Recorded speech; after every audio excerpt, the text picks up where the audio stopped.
শাওয়াল মাসের এক্সট্রা কোনো ইবাদত এরকম আছে কিনা যেটা মা বোনদের জন্য করণীয়?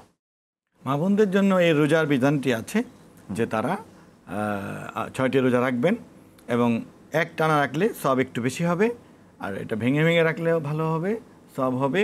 সেক্ষেত্রে ওই আল্লাহ রাসূল তার অভ্যাস যে প্রতি মাসের 13, 14, 15 আইয়ামে বিল এই 3টি রাখতে পারেন এবং সোম বৃহস্পতিবার রাখতে পারেন, এটি শেষ করা। আর একটি ইবাদত বা এটি একটি দায়িত্ব আমি বলতে পারি যে মায়েরা বিশেষ করে তাদের সন্তানদেরকে কোরআন শিক্ষা, ইসলাম শিক্ষা, শরীয়ত শিক্ষার জন্য পাঠাতে পারেন।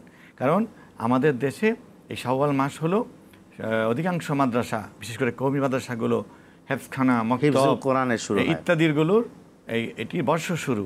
তো এই সময়ে আমরা ইমানি চেতনা থেকে সিদ্ধান্ত নিতে হবে, বিশেষ করে যাদের আর্থিক অবস্থা ভালো তারা সিদ্ধান্ত নিতে হবে যে আমার সন্তানকে আলেম বানাবো। কারণ আমাদের আমাদের দেশে উল্টো যে দরিদ্র হওয়ার কারণে আমার স্কুল বা কলেজে পড়ানোর সামর্থ্য হয়তো হবে না, মাদ্রাসা দিয়ে দিচ্ছি, এটা নয়।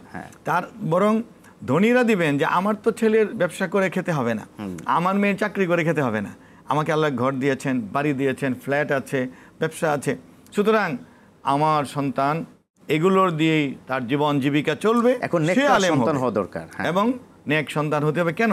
কারণ যিনি সম্পদশালী, যিনি বড় ব্যবসায়ী, যিনি বড় উদ্যোক্তা, যিনি শিল্পপতি, তার কিন্তু ইবাদতের পরিমাণ কম হয় সাধারণত। তিনি অন্যদের মতো এত ইবাদত বন্দেগী, কোরআন তেলাওয়াত, এত নফল রোজা, নফল আমল করতে পারেন না। এই জন্য তার মৃত্যু পরবর্তীতে এই যে নেক সন্তান লাগবে, যেন ইয়াদউ লাহু ওয়ালাদুন সালিহ ইয়াদউ লাহু, তার সদকা জারিয়া লাগবে, এলেমের দিনী শিক্ষার কাজে লাগবে, ইলমুন ইনতাফাউ বিহি ওয়ালাদুন সালিহিন ইয়াদউ লাহু, নেক সন্তান তৈরি করে যেতে হবে যে পরে দোয়া করে।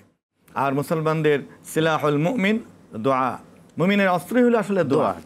সিলাহুল মুমিন যিকরুল্লাহ, আল্লাহর জিকির।